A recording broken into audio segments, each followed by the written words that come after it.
오늘 우리에게 주신 하나님의 말씀은 창세기 25장 19절에서 20절입니다. 창세기 25장 19절에서 20절입니다. 아브라함의 아들 이삭의 후예는 이러하니라. 아브라함이 이삭을 낳았고 이삭은 40세에 리브가를 취하여 아내를 삼았으니 리브가는 바단 아람의 아람 족속 중 분우엘의 딸이요 아람 족속 중 라반의 누이였더라. 오늘은 이삭에 대해서 좀 배우려고 하는데요. 이삭은 분량이 좀 적습니다. 아브라함 같은 경우는 13장 정도 되고요. 창세기에서. 이삭은 한 2장 정도, 15장, 16장 정도, 25장, 26장, 이 2장 정도 되고, 야곱은 10장이고, 요셉은 14장 정도 됩니다. 이 사람의 성격에 따라서 이 분량들이 달라지는 것 같기도 해요. 이삭은 어떤 사람이냐면 온유한 사람으로서 예수님의 성품을 갖고 있다라고 해서 모형을 예수님과 같이 두기도 하는데요. 아브라함이나 야곱이나 요셉 이런 사람들은 환란들이 참 많이 있었어요. 그래서 이 성경에 기록된 분량들이 굉장히 많은데 이삭 같은 경우에는 특별한 이슈되는 것들이 많이 없지요. 온유한 성품으로 무난하게 살았던 사람입니다. 그러나 그 과정 속에서 하나님의 나라를 확장시키는 조상으로서 아브라함, 이삭, 야곱이 3대 조상인데 거기에 이삭의 이름이 들어간 것을 볼 수 있습니다. 야곱 같은 경우는 10장 정도 분량을 차지하는데 여러 가지 많은 어려움들이 있었던 것을 다음에 한번 볼 텐데요. 요셉 같은 경우도 그렇지요. 분량이 많이 있습니다. 우리가 성경에서 어떤 인물을 한번 보면 어떤 분하고 좀 비슷합니까? 성도님들 한 분이 성경에 있는 인물 중에서 나와 같이 비슷한 사람들. 어떤 사람이 야곱과 같다라고 하면서 야곱이 나와 같습니다라고 생각하는 분들도 있고요. 어떤 사람은 이삭과 같은 온유한 성품을 갖고 있는 사람들도 있습니다. 성경에 있는 인물들과 나와의 한번 성격 같은 거나 한번 잘 관찰해 보셨으면 좋겠습니다. 근데 특별히 이삭과 같은 경우는 분량이 이 2장뿐이 안 나오는데 그에게 있어서 온유한 성품이 있었던 것을 보고요. 그 성품을 통해서 예수님까지 바라볼 수 있었던 사람이 바로 이삭입니다. 그 이삭이 오늘 리브가하고 결혼해서 야곱과 에서를 낳았습니다.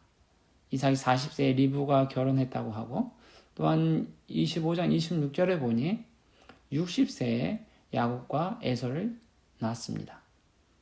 23절에 보면 큰 자가 어린 자를 섬기겠다라고 하나님께서 말씀하고 있는 것을 볼 수 있어요. 야곱과 에서 중에서 그런데 하나님께서 야곱을 선택했다는 것을 볼 수 있습니다. 23절 읽어볼게요. 여호와께서 그에게 이르시되 두 국민이 내 태중에 있구나. 두 민족이 내 복중에서부터 나누이리라. 이 족속이 저 족속보다 강하겠고 큰 자는 어린 자를 섬기리라 하였더라. 큰 자가 어린 자를 섬기겠다라고 하나님께서 말씀하는 거예요. 왜 하나님께서 낳기 전서부터 이렇게 하셨을까라고 생각을 하게 되는데 하나님께서 다 내려보는 거죠. 에서의 삶이 어땠고 야곱의 삶이 어떻다라는 것을 아시기에 하나님께서 미리 말씀해 놓으시는 거예요. 야곱의 삶이 어떻고 에서의 삶은 우리는 잘 모르는데 그의 삶에 있어서 성경 속에서 잘 읽어보면 그래서 하나님께서 야곱을 선택하셨구나. 하나님께서 이 야곱에 대해서 큰 자가 어린 자를 섬기겠구나 라고 말씀하셨던 것에 대해서 알 수 있는 것이죠. 에서는요. 에돔의 조상이 됩니다. 에돔의 조상이 에서가 되는데 26장 34절에서 35절에 보면 항상 부모님의 근심이 됩니다. 34절 35절 볼까요? 26장 에서가 40세에 헷족소 부에리의 딸 유디가 헷족소 엘론의 딸 마스밧을 아내로 취하였더니 그들이 이삭과 리브가의 마음에 근심이 되었더라. 항상 부모 입장에서의 근심이 되었던 것이 에서의 삶이에요.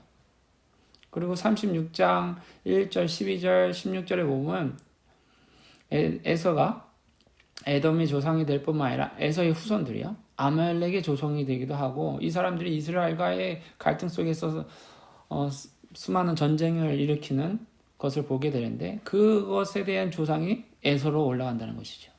하나님과 관련 없는 이방 사람들이 되어 나가는 것이죠. 에서가요. 그런 것을 볼 때 에서의 삶을 보실 때 하나님께서 왜 야곱을 택했는가를 알게 되는 것이죠. 그리고 심지어 그 다음에 나오는 장소 보면 25장 27절에서 34절은 야곱이 장자권을 얼마나 중요시 여겼나라는 것을 볼 수 있는데, 그러나 반면에 에서는 그 장자권에 대해서 하나님이 주신 축복의 가치를 소중히 여기지 않았던 것입니다. 장자를 통해서 하나님께서 축복을 주는데, 축복이 내려가게끔 하시는데 에서는 그것에 대해서 가치를 중요시 여기지 않았던 것을 볼 수 있어요. 하루는 에서가 밭에 나가서 뭐 사냥하고 막 돌아도 허기졌어요. 그래가지고 집에 들어왔는데 야곱이 팥죽을 만들었는데, 이것을 이제 에서가 야곱한테 달랠 때 야곱이 형이 갖고 있는 장자의 명분은 내게 팔라라고 얘기하죠. 팥죽 한 거 그랬어요. 그랬더니 에서가 그 장자의 명분이 내게 무엇이 중요하냐라고 하면서 그냥 팔아버려. 너 가져가 막 이런 것이죠. 32절 한번 볼까요? 25장 32절. 에서가 가로되 내가 죽게 되었으니 이 장자의 명분이 내게 무엇이 유익하리요.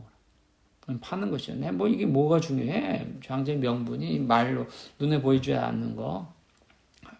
하나님의 가치에 대해서 중요시 여기지 않았다는 것을 볼 수 있는 거예요. 하나님 축복이 이렇게 흘러나가는데 대해서 하나님이 왜 야곱을 택했는지를 알 수 있는 거예요. 그 삶의 중심에서 하나님을 얼마나 중요시 여겼는가 아닌가를 볼 수 있죠. 야곱은 그 장자의 명분이 당장 뭐 나타난 것인지 아니지만 하나님의 축복이라는 것에 대한 소망하고 갈급함이 있었기에 찾는 거죠. 하나님을 찾는 거. 에서는 그렇게 중요시 여기지 않았던 거. 그것의 중심의 차이가 확 달라지는 것을 볼 수 있고요. 이제 이런 가운데 이제 26장 보면 이삭에 대해서 한번 보게 되는데요. 나중에 야곱에 대해서 더 많이 보겠습니다. 26장 1절에 보면 흉년이 들었습니다. 그래서 그랄 블레셋의 땅으로 이삭이 옮기게 되고, 또한 26장 7절에 보면 그랄 땅의 멀티가 자기 아내 리브가 너무 이쁩니다. 그래서 누이라고 속이지요. 아버지 아브라함이 사라를 누이라고 속였던 것처럼 이삭도 그렇게 하는 것을 볼 수 있어요. 그래 아비멜렉이 나중에 이삭이 아내임을 알고 왜 나한테 이렇게 했냐, 내가 나한테 죄를 범하게 하려고 했냐라고 얘기하죠. 그러면서 이제 그랄 사람들한테 리브가가 이삭의 아내라는 것을 다 알립니다. 아브라함 했던 것 이삭이 보고 배우는 것이지요. 부모님들의 잘못 모습 그대로 말은 안 하지만 그것이 다 교육이 된다는 거예요. 그래서 그대로 보고 배우고 간다는 것을 볼 수 있습니다. 부모님의 영향이 자녀들에게 미치는 것을 볼 수 있어요. 우리가 신앙의 모범이 보여줘야지 자녀들이 그것을 보고 배우는 거예요. 자녀들한테 어떤 것을 물려주기를 원합니까? 신앙의 모습을 물려줘야 하는데, 부모님들이 하나님을 잘 섬겨야 됩니다. 그것을 자녀들이 보고 배우는 것이죠. 재산을 물려주겠습니까? 무엇을 재산은 뭐 일시적인 거예요. 이 땅에서만 있고 영원한 것은 아니지만 신앙은 영원한 것이죠. 그리고 이삭에 대한 성품이 잘 나타나는 것이 이제 12절서부터 나옵니다. 12절서부터 끝까지 보면 나오는데, 12절 13절에 하나님께서 이삭에 대해서 축복해 주십니다. 그 축복에 대해서 보면 12절 13절 읽어볼게요. 이삭이 그 땅에서 농사하여 그 해에 100배나 얻었고 여호와께서 복을 주심으로 그 사람이 창대하고 왕성하여 마침내 거부가 되었다. 이삭이 부자가 됐습니다. 하나님의 축복하니 이렇게 이삭이 거부가 되는 것이죠. 그 축복이 보면 100배 여호와께서 복을 주시고 그에게 창대케 하시고 왕성케 하시고 거부가 되게 하셨다. 이 축복이 어디서 오냐? 하나님 앞에 오는 것이죠.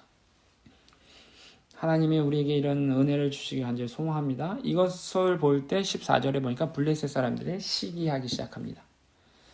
그래서 아비멜렉의 하인들하고 이삭의 사람들과 뭐 다툼이 일어나는 거예요. 무엇에 대해서? 우물이요. 이것이 우물이다라고 하면서 너무 이제 아비멜렉이 봤을 때 이삭이 거부가 되니까 우리를 떠나라고 이렇게 얘기를 합니다. 그런 가운데 있어서 20절, 22절에 보면 그랄의 목자들과 이삭의 목자들과의 다툼이 일어나는데 첫 번째 우물에 있는 곳에서 다툼이 일어났는데 그것이 에색입니다. 떠나라고 해서 이제 떠나가지고 이제 그 우물을 팠는데 그 우물이 첫 번째가 에색이라는 우물이에요. 그 지역이.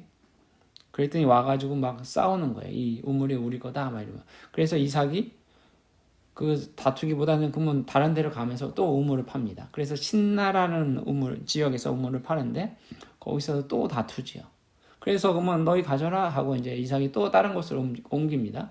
르호봇이라는 지역에서 우물을 팝니다. 그러자 이제 여기서 다투지 않게 되었다라고 하는 것을 볼 수 있는데요. 이삭의 성품을 볼 수 있는 것을 볼 수 있어요. 양보하는 것이죠. 다투지 않고 그래 하면서 난 다른 데로 가면 되지 하는. 왜요? 이삭이 이렇게 할 수 있었던 것은 하나님이 축복하신다는 것을 알기 때문이에요. 하나님이 이삭과 함께 있다는 것을 알기 때문에 여유가 있는 것이죠. 그래서 뭐 문제가 일어나면 그래 네 가져. 양보하는 거예요. 그리고 다른 데 가서 또 파면 되지 하고 파는 것이죠. 이삭은 온유한 성품을 싸움과 다툼을 막 이렇게 하지 않지만 야곱 같은 경우는 어떻습니까? 취하려고 하고 내 것으로 만들려고 했던 그런 가운데 수많은 어려움들이 있어요. 야곱이 이제 형 에서를 속여서 이제 이삭한테 이제 축복 기도를 받는 것들이 있는데 그뿐만 아니라 이제 야곱은 또한 라반의 집에 가서 라반한테 속임을 당하는 경우도 있어요. 속였던 것에 대해서 속임을 당하는 것 이것들이 많은데 이삭이 같은 경우에는 뭐 당신이 가지십시오 하면서 양보를 하는 것이죠. 그것을 보자 이제 아비멜렉과 아비멜렉의 친구들이 26절에 보면 이삭에게 옵니다. 그러면서 고백하는 것이 28절에 그들이 가로되 여호와께서 너와 함께 계심을 우리가 분명히 보았으므로 이삭을 통해서 하나님이 함께 하신다는 걸 보는 거예요. 이게 우물을 빼앗겼는데 또 딴 데 가서 우물을 파면서 그 가운데서도 하나님이 축복해 주시는 것을 보게 된다는 것이죠. 근데 여기서 머무르는 게 아니라 29절에 우리를 해하지 말라라고 당부하시죠. 29절에 너는 우리를 해하지 말라. 이는 우리가 너를 범하지 아니하고 선한 일만 내게 행하며 너를 평안히 가게 하였습니다. 이제 너는 여호와께 복을 받은 자니라. 여호와께 복을 받은 자 너 이삭 우리를 해하지 말라라고 당부하는 것이죠. 하나님이 함께하는 사람에게 이러한 은혜가 있는 것이에요. 여러 가지 수많은 어려움들이 있을 때 그것을 이겨내갈 수 있는 것 하나님이 함께 하신다는 것을 믿음으로 갔을 때 여유가 있는 거예요. 이 우물을 하면 안 돼 뭐 이런 것이 아니라 당신 가지십시오 랄 수 있는 마음들 온유한 성품을 소유할 수 있는 것들 하나님이 나와 함께 하기에 이런 성품들을 유지할 수 있는 것이죠. 여유가 생기는 것입니다. 그렇게 온유한 성품에 대해 예수 그리스도의 성품을 닮았다라고 이삭은 그렇게 말하고 있는 것이죠. 우리의 삶 가운데서 임마누엘 되신 하나님이 우리와 함께 하시는 그러한 일들 속에서 하나님의 축복을 경험하는 우리들 되시기를 바랍니다. 그리고 우리를 통해서 주변에 있는 사람들이 하나님이 계시구나라는 것을 알게끔 하는 놀라운 은혜가 우리에게 있기를 간절히 소망합니다.